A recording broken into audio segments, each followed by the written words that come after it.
This meeting is being recorded.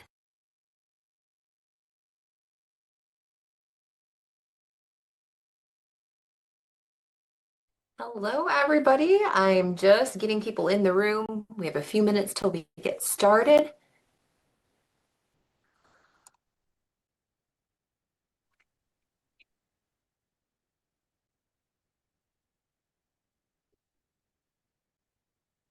All right, I think I got everything figured out here. We got our note taker taking notes, which is great.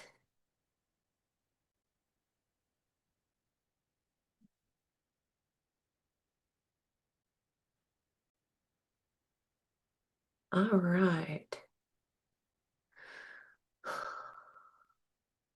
Okay, we're going to get started on time, everybody. So, just so everybody is clear, we are going to be recording tonight's call, but I will stop the recording before the Q&A at the end to preserve everybody's privacy. And so I'll stop the recording before we do Q&A, and I'll leave some time at the end if any of you have any questions. I'll be able to take a handful of questions before we get off the call. So with all of that in mind, let's go ahead and get rocking and rolling. I am so glad that you all have decided to join me. I know that this was a very last minute decision, but here we are. And we have decided that Functional Effect is going to be hosting this group coaching call weekly at 7 p.m. Central Standard Time. And if you've been around for a while, I want to let you know that although the invite was put out at the last minute, this group was created very intentionally to create a space where you can come and get trustworthy, solid health and wellness information from people who have been in the trenches for multiple decades doing this and getting really great results from our clients. And I point this direction because my gym is just on the other side of this office door. And we've been in this location running this gym for 13 years, going on 16 total years of being in business for ourselves as entrepreneurs. But I've been in the industry for almost a quarter century, and that is terrifying to say out loud. But I'm really excited to be able to bring that breadth and depth of experience and knowledge to this group and be able to lead you and guide you through different subjects and topics that are going to help all of you step up into the version of yourselves that you would like to become when it comes to your health and wellness. And just so you know, health and wellness is more than just fitness and nutrition. And we're going to be addressing all of it. The funnier part about that is that fitness and nutrition and even sleep, that realm of your health only makes up 16% of you. And so we're going to address 100% of the whole person in this group. So yes, are we going to address fitness? Absolutely. We are going to address nutrition, but we're also going to be addressing emotional health, mental health, environmental health, social or relational health, spiritual health or existential health. We're going to be addressing all of it because it all matters. And it all constitutes, at the end of the day, what will create the cumulative health picture for each and every one of you in this group. So tonight's topic is going to be one that is very appropriate for this time of the year. And if you've ever felt frustrated by starting the year off strong and falling off several months into the year, or maybe even several weeks into the year, tonight's meeting is for you, because we're going to be talking about New Year's resolutions and why some people, myself included, can keep circling the same goals every single year and not seem to make traction towards the version of themselves that they want to become. Or if you feel like you've been doing a lot and spinning your wheels, this may also be the meeting that speaks to you, because we're going to be addressing the things that may be keeping you stuck in the way that you look at your goals, not just the goals that you have. So my goal for tonight is not for you to leave with a perfect plan, but my goal for you is to leave with clarity. and maybe a few uncomfortable but honest insights about what might be keeping you stuck. And this is the foundation that we're going to be building together over the next several weeks. And next week, we're going to be turning tonight's clarity into action. So I really hope that you guys stick with me and that you keep showing up, because my goal is for each of our weekly calls to build off of the next. All right, let me let some more people into the room, and we're going to get rocking with our first section, which is talking about why New Year's resolutions don't work. I want to start with a statistic that might stop some of you in your tracks, and it might have some of you saying, I think I've heard that before. And that statistic is that 92% of New Year's resolutions will fail. And the reason that they are going to fail is not because the people who set them are lazy or unmotivated or lack discipline. The reason why 92% of New Year's resolutions are going to fail is because they're focused on the outcomes rather than the processes. So some examples of outcome-based goals might be, my 2026 goal is to lose 20 pounds. My 2026 goal is to work out 5 days a week. My 2026 goal is to eat healthier or be more disciplined. Those aren't bad goals, but they're not complete goals. They're incomplete goals. And the reason why is because outcomes don't tell you what to do when you have a stressful day and you can't stick to the plan, how to respond when your motivation drops and you don't feel like doing it, how to adjust when life doesn't life the way that you want it to, and you have to go for plan B or plan C. Outcomes describe the destination, but they don't give you the directions to your destination.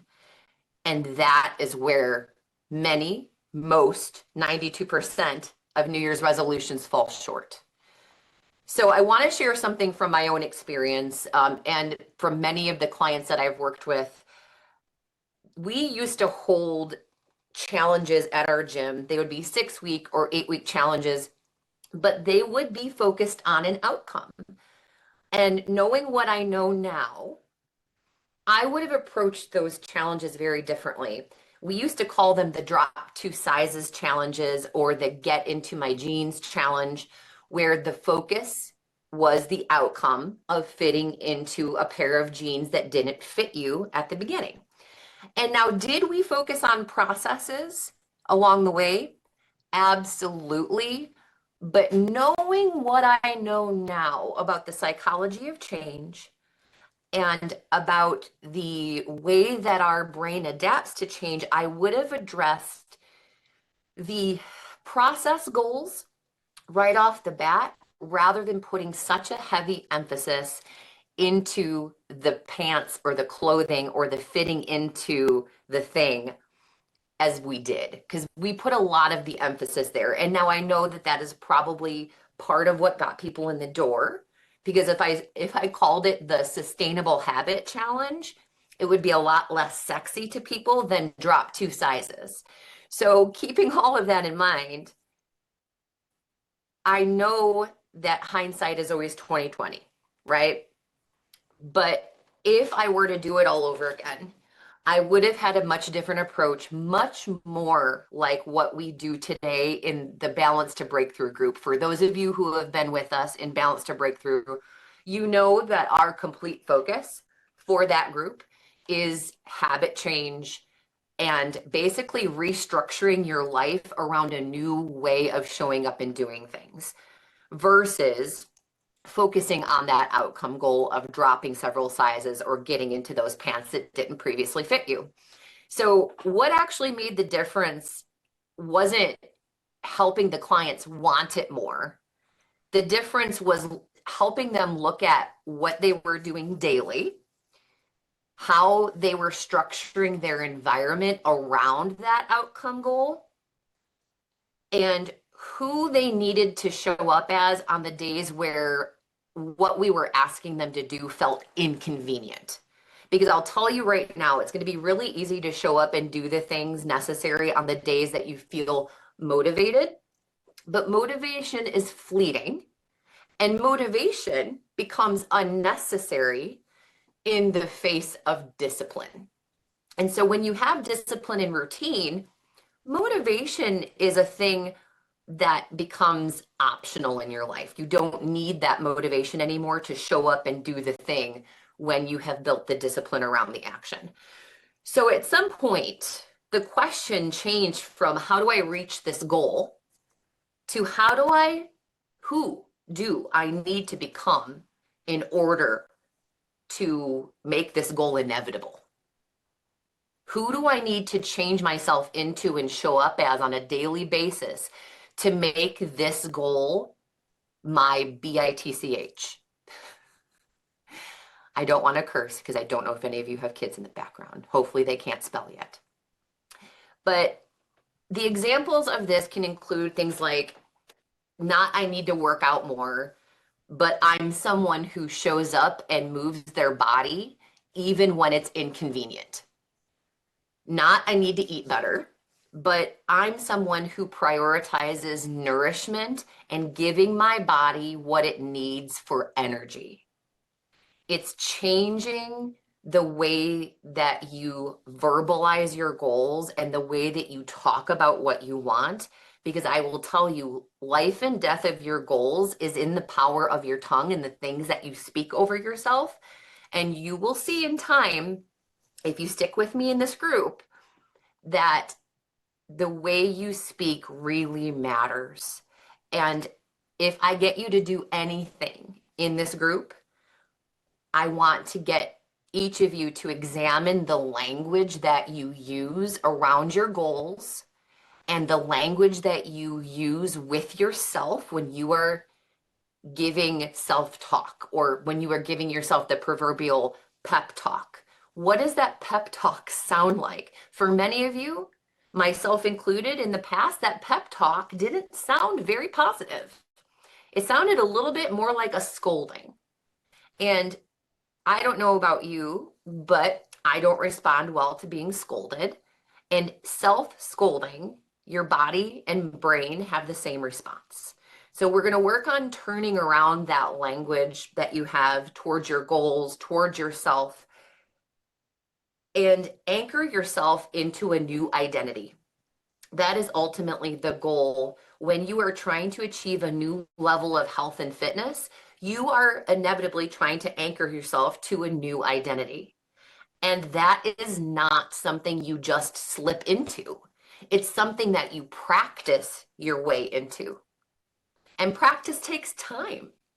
It takes strategy and it takes daily effort. So the real starting point in all of this is looking through the lens of what is no longer serving you.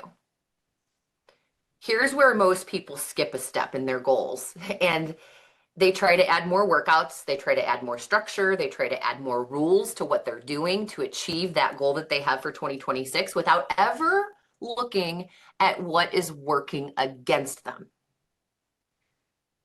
Before we add anything, and before we add more rules, more structure, more workouts, more stress to your plate, we have to get honest about a few things. We have to get honest about people, places, things, and mindsets that no longer serve you.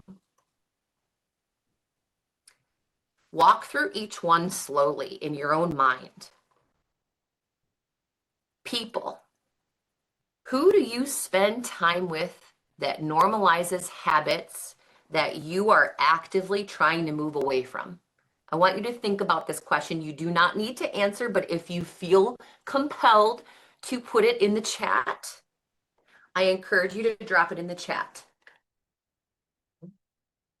Second, where do you feel pressure, or with whom do you feel pressure to shrink yourself, overextend yourself, or self-sabotage?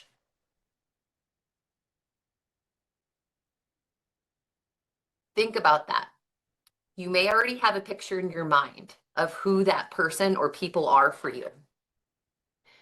When it comes to places, what environments that you frequent keep you feeling stressed and reactive? It might be work. It might be home. It might be both. It could be any mixture of environments. It could be your parents' home. It could be your in-laws' home. It could be a certain friend's home of a friend of your children that you have to go to frequently because it's someone they're close with. What environments that you go to frequently leave you feeling stressed or drained? What routines do you have that feel misaligned or feel like they are all or nothing? I want you to consider that. And last, things and mindsets. What food environments do you put yourself in that make you rely on convenience only?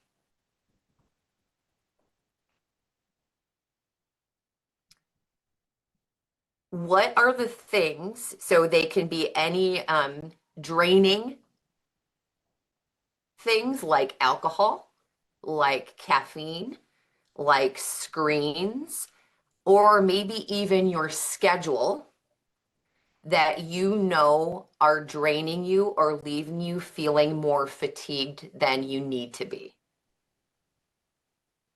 Because I am here to tell you that even if you are having a glass of wine at the end of the day to wind down, it is affecting your sleep, it is affecting your recovery, and it is affecting your nervous system.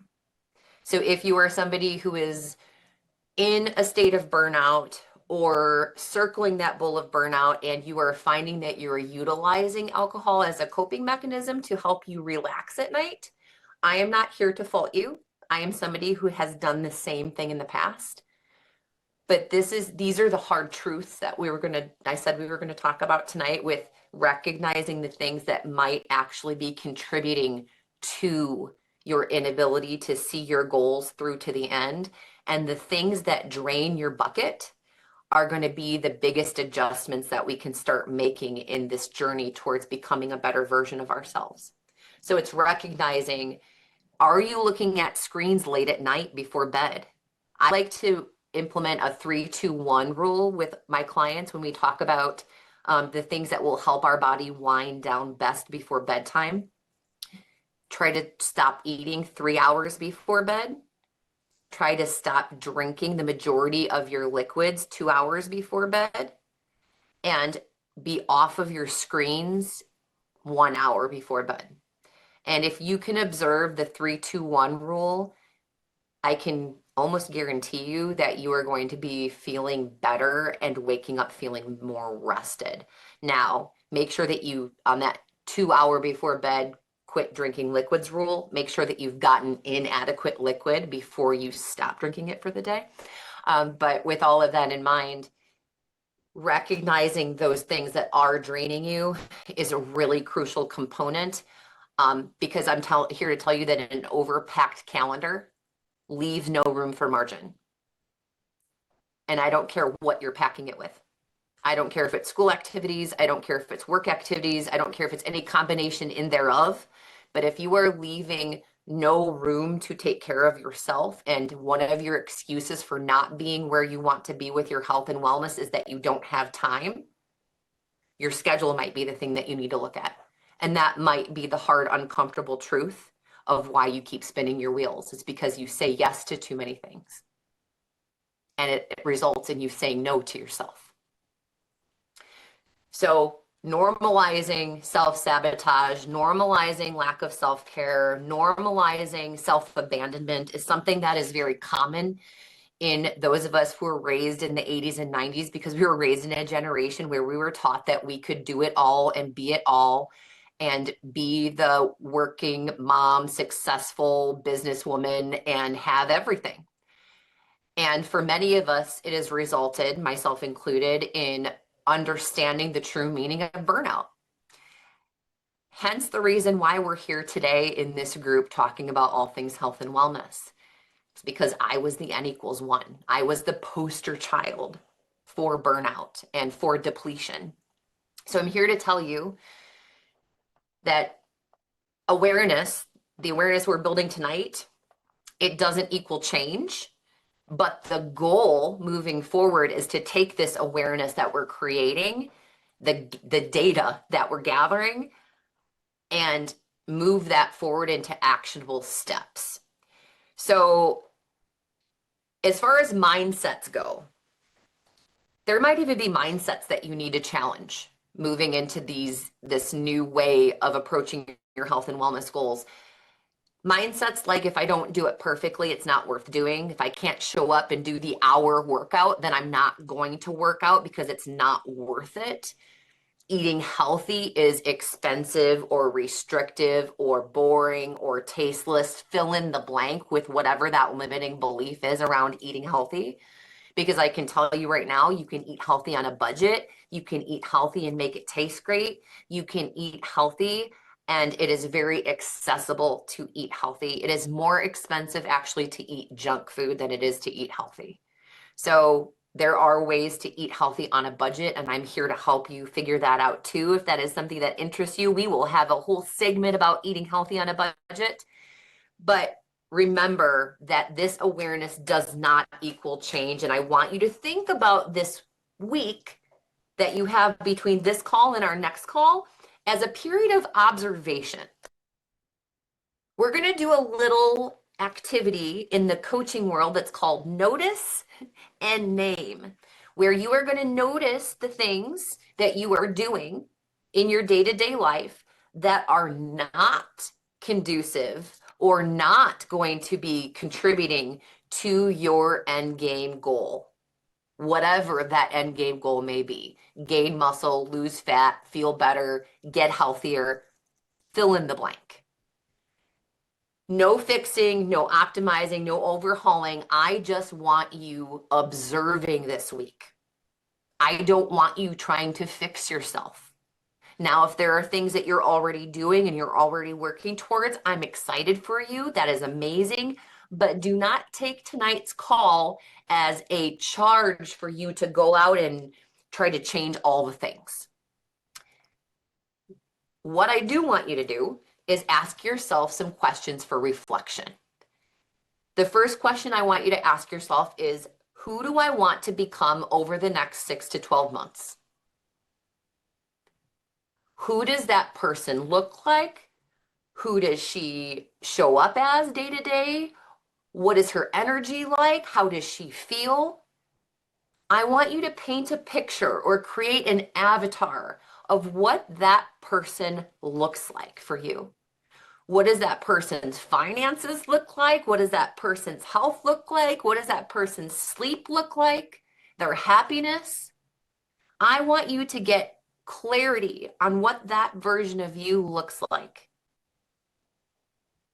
And what does that version, the next question, what does that version of you do consistently, even on the hard days?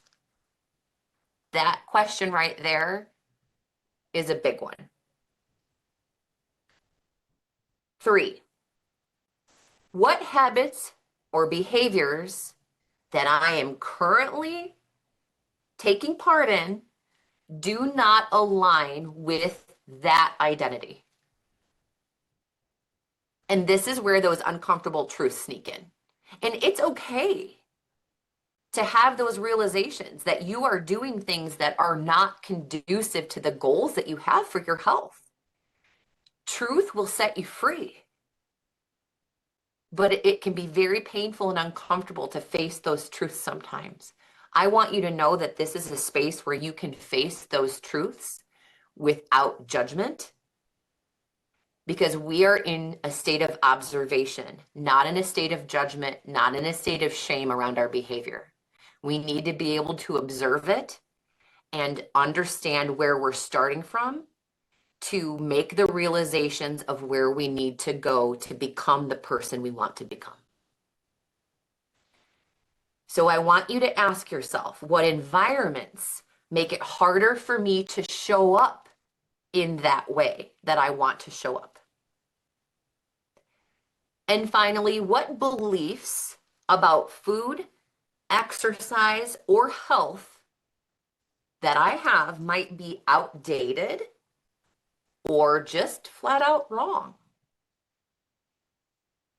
I want you to thoughtfully ask yourself all of those questions over the next week and come up with answers. Write things down. Notice your patterns. Notice your tendencies. And pay attention to the resistance that you're having around the things that I'm saying to you tonight. Because if you're having resistance around any of the things I'm saying, or you're getting the ick from anything I'm saying, or you're getting mad at me for anything I'm saying, that those feelings are usually pretty informative. And I don't take it personally. So on our next call, what we are going to do with that information that I just asked for you to gather is we are going to uncover how to take that information and put it through the GSPA framework, which stands for goals, skills, practices, and actions. And I'm going to fully explain in our next call what that means and how that framework is going to help you take your 2026 goals from goals to your reality. And I will tell you that if you apply this framework to your 2026 goals, that you will have no other choice but to be successful, because it is going to lead you down the path of showing up as the person that you desire to be. So in closing, I'm going to open the floor up for questions in a few minutes. But I want to just take a moment to validate the fact that tonight's call might have some of you feeling a little bit overwhelmed. The idea of looking at your own habits and behaviors through a critical lens can feel very icky. I want you to know that, again, I can't reiterate this enough. This is the safe place to do it, because you're not going to be in a place where we're judging you for what you're doing, but rather encouraging you to move through it into a new, better, improved version of yourself, the version that you desire to be. And we're all here for the same reasons, which is to get better. And I'm just here to lead the charge, but know that I'm also someone who is always continually also on the quest to get better myself. And I'm honored to be the one leading you through this, but there will also be other people here along the way that are going to be coming in and guest speaking, including my incredible husband, Dr. Tyler, my incredible sister, Nurse Rachel, who is here in the room tonight, and along with the coaches from Functional Effect. So you are going to get exposed to a breadth and depth of knowledge around health, wellness, fitness, and all things that make you become the person that you desire to become. We're going to tackle it all together here. And so I want you to know that this is a place where you can bring your questions, you can bring your concerns, and you can always feel free to email me ahead of time with things that you might want to talk more about. So you can reach me at Sarah, SARAH, at functionaleffect.com. Hit me up with any of the topics or questions that you might have that you want me to cover. But we're going to be continuing this talk around the goals, skills, practices, and actions that are going to help take you from your 2026 resolutions to a successful December 2026, when you reflect on your year and go, gosh darn it, I am so glad that I did it differently this time. Because everything is going to look different when you play a different game. So with all of that we went over tonight, I encourage you to go back to those questions. I am going to be sending out a replay of this call. So if you were here live tonight, you will get the replay of this call. I am so happy that you were all able to make it. We have such a great group here tonight. I am just blown away by the number of people in the room. This is incredible. So I thank you all for being here.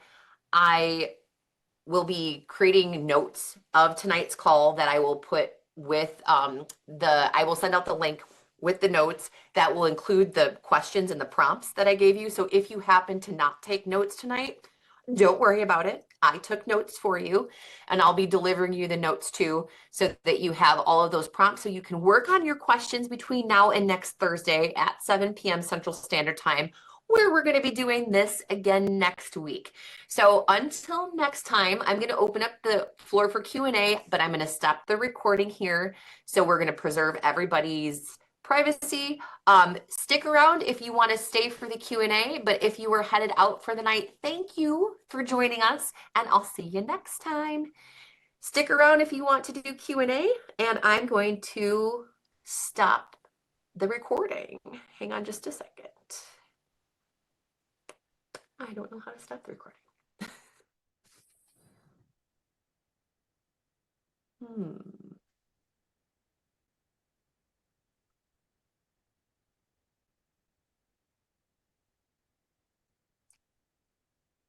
There we are.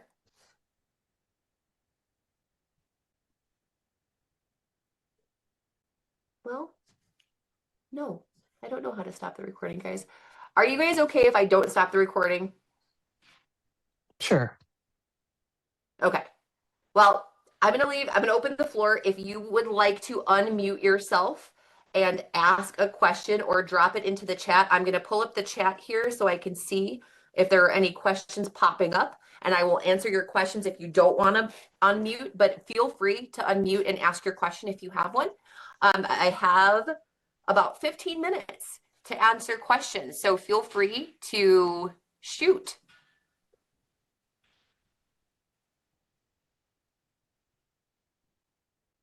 Anybody? And if no one has anything, that's also okay. Amazing. I don't think anybody has anything. My sister's laughing at me right now. All right, guys. Well, if no one has anything else for the night, I'm going to go ahead and sign off. I hope that you have found tonight to be informative, inspirational, and hopefully very helpful in helping you reframe the way that you're looking at your 2026 goals, because our goal is to help you feel your best, because I'm here to tell you, you deserve to feel your best. So with that said, have a great night, everybody, and I'll see you next week. Bye-bye.